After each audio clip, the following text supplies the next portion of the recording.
grew up watching the Teenage Mutant Ninja Turtles. I think the animated series came out in 1987 when I was 5 years old, and then the live action movie came out in 1990. I was 8, and so it was like perfectly geared towards someone my age, and I loved it. They were funny, they were referential, they made a lot of references I honestly didn't understand, and in retrospect were even outdated by the time they were making them, but still. And I started taking karate probably because of the Teenage Mutant Ninja Turtles. My dad bought me nunchucks because of the Teenage Mutant Ninja Turtles. I was just kind of obsessed with them. I had the toys. My dad was a big like garage sale toy buyer, and at some point I remember he got a box full of Teenage Mutant Ninja Turtle toys from a garage sale, and yeah, I just loved them. I loved especially those like early versions of them. It was like a joke I would like anecdotally make from time to time, which was, and before any of this came our way, was, I like of Teenage Mutant Ninja Turtles, of all those words, like the teenage part was always kind of like the most underexplored part in my head, and kind of the most interesting in a lot of ways. I think a lot of my career has been like intrinsically tied to kind of like the high school teenage genre, and so I'd always thought like it would be really interesting to explore them in that way, and especially because, from my understanding, like every version of them has been like performed by adults. And I don't think they've ever had teenagers actually voicing the Ninja Turtles. And to me, yeah, again, as someone who like on Freaks and Geeks, that was always like such a thing that they were trying to like instill, is like I was 16 and I was playing a 16-year-old, and it was super bad. We tried to cast kids who were like actually like 17 and 18 and like around the age. And so to me, like, it was always so fundamental to making a thing about teenagers was to cast actual teenagers if you could. And that, again, like that idea was so like underused in the franchise. And so, yeah, so then we got a call, like that was a thing, that was a conversation we had, and then we got a call. I've known Brian Robbins forever, who runs Paramount and Nickelodeon, and they were like, would you guys be interested in Teenage Mutant Ninja Turtles? And I was like, yes, like if we can kind of approach it through this like teenage lens, like that would be our pitch, would be to kind of really lean into like a coming of age kind of version of it. The story, essentially, is that we meet the Ninja Turtles, and they have been mutated from turtles into kind of turtle humanoid creatures at a young age, and they have a dad who's a rat creature who has raised them, who was a rat. And yeah, when we find them, they live in the sewers because their father has like instilled in them that like humanity will never accept them and will hate them, and that they're like monsters, basically. And he's taught them like martial arts to defend themselves from humans who Splinter, their dad, thinks are evil. But being normal teenagers, they just want to be normal teenagers, and they want to do normal teenage things, and they absorb pop culture, and so they want to like do the stuff that normal teenagers do, and they long for like acceptance and like a normal life, and then they, through meeting this high school girl, April O'Neil, kind of get this idea that if they like stop this criminal Superfly who's kind of terrorizing the city, maybe that'll be a thing that like proves to people that they're good and that they should be accepted. So it's like a very personal motivation for them to take on this like big giant like villain, basically. We wanted there to be tons of mutants in it. And when I was a kid, I collected the toys, and I loved them. And it was one of the things in the cartoon that they always had so much of. There were so many mutants, and there was Mondo Gecko and Ray Fillet and Scumbug and all these characters that existed in toy form a lot in my childhood when I remember them, and they would pop up like from time to time on the cartoon, but never were in like the movies as I saw them. To me, like there was this huge well of mutant characters that were kind of underutilized, and also, I think we were just also trying to like really come up with ideas that hadn't been done before, and this idea of kind of like bringing it to this like monster movie type place was really fun and exciting, and kind of like a cool convergence like of these worlds of like mutants and humans, and to kind of like we were just like, how do you make that collide in like as fantastic a way as possible,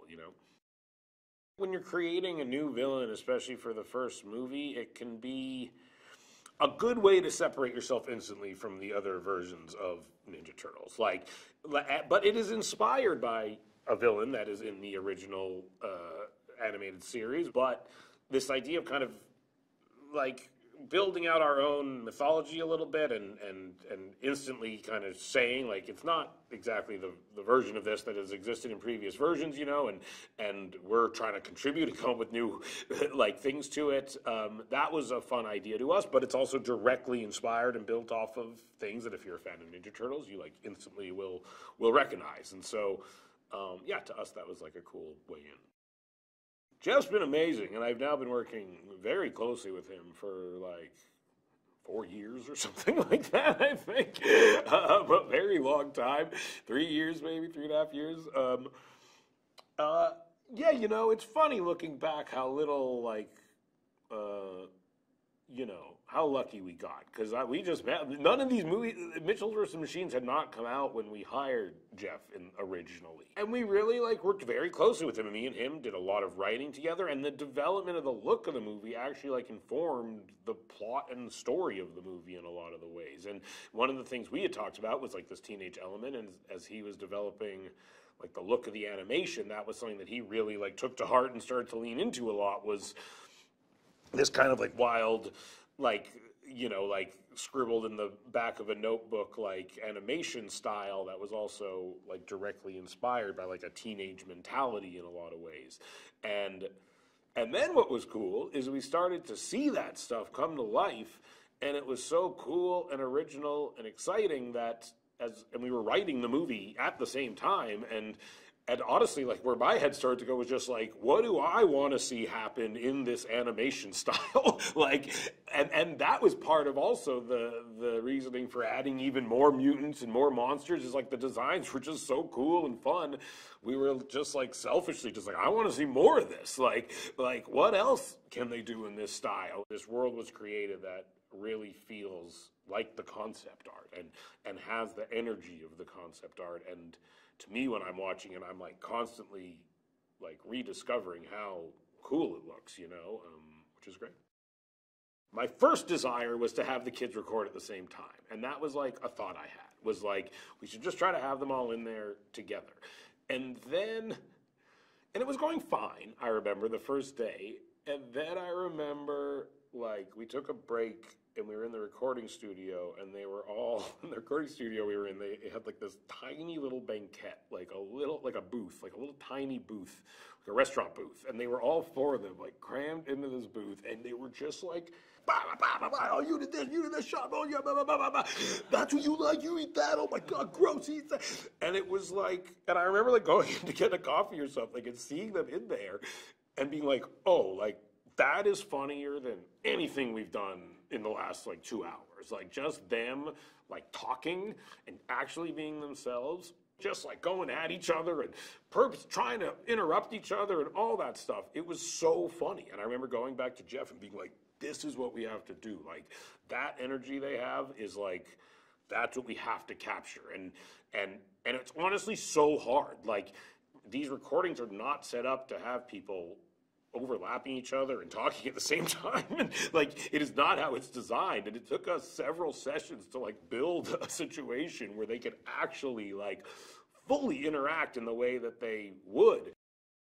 They come on screen, and I feel like within 15 seconds, the audience is like, they're teenage boys. Like, and you don't see them as like these turtle things anymore. You're instantly like, oh, they're just teenagers. And like, that's kind of like the best part of like why the movie works in a lot of ways, is you feel like you know them, and they're just like regular guys, so you're like rooting for them, and they're very sympathetic because of that, and like you really want them to be accepted, and you want people to see them the way you as the audience see them, and you're like, I love these guys.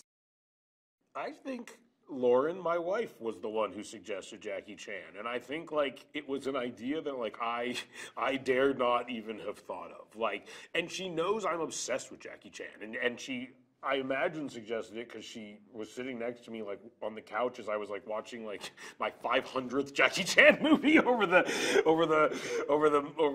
months, you know, of the pandemic, and like literally I don't think I've seen every Jackie Chan movie because there's a lot of them, but I've seen, I'd say, almost all of them, and I truly think he's like the greatest living comedian, and I think like he's like a marvel. Like I put him in the category of like Buster Keaton or like Charlie Chaplin. Like he is not only funny, but he is like physically capable of things that are like elusive to most, and then the idea of Jackie Chan came up, and it was like, oh my God, that would just be absolutely perfect. And it did seem like a real long shot, but he said yes, and he recorded all of his stuff over Zoom, and I sat in on every one of the recording sessions, and I would wake up at 4 in the morning, and I'd be so excited when the alarm went off, and it was really a dream come true, honestly. And the fact that I like got to work with him at all, and as soon as he started, we were like, this is perfect. Like he's so good, it's so amazing. Yeah, it's so paternal. It's like stern but funny and sweet and vulnerable. But he has kind of like an instructive presence to him. But he also is very warm, and it's like. Yeah, I mean, it's one of those things where after you hear him do it, you're like, oh, there's nobody else that could have done that. I only play warthog-type creatures. I thought the idea of me being, I had this funny idea of like Bebop and Rocksteady being two like angry, like New York, like bros was like a funny idea. I love John Cena, and so... Yeah, whether I was Bebop or Rocksteady was ultimately, somewhat interchangeable in my head. But the idea of being a part of the Bebop and Rocksteady team with John was something I knew that I wanted. I know Post Malone, and we had this joke, weirdly, that Ray Fillet sings his, like, that was just like a joke we thought was funny, was that Ray Fillet just likes to sing the words Ray Fillet, maybe because they rhyme, so inherently it sounds like a song a little bit, and we always had, like, I think it was Jeff or someone doing the temp singing, of just like, Ray Fillet, and it was just always silly, it made us laugh, and then one day we were like, maybe we get Post Malone to actually sing this, and he said yes, and it was a really fun recording session. I think actually in the cartoons, Leatherhead is like a New Orleans, like alligator. But we made we remade Leatherhead into a Australian crocodile, I think, which was just funny to me. And I inherently, honestly think Australian accents are funny, big. That's where I stand on that, and I'm good friends with Rose and think she's hilarious, and also just the idea of Rose being that big funny crocodile creature was just super funny to me, honestly.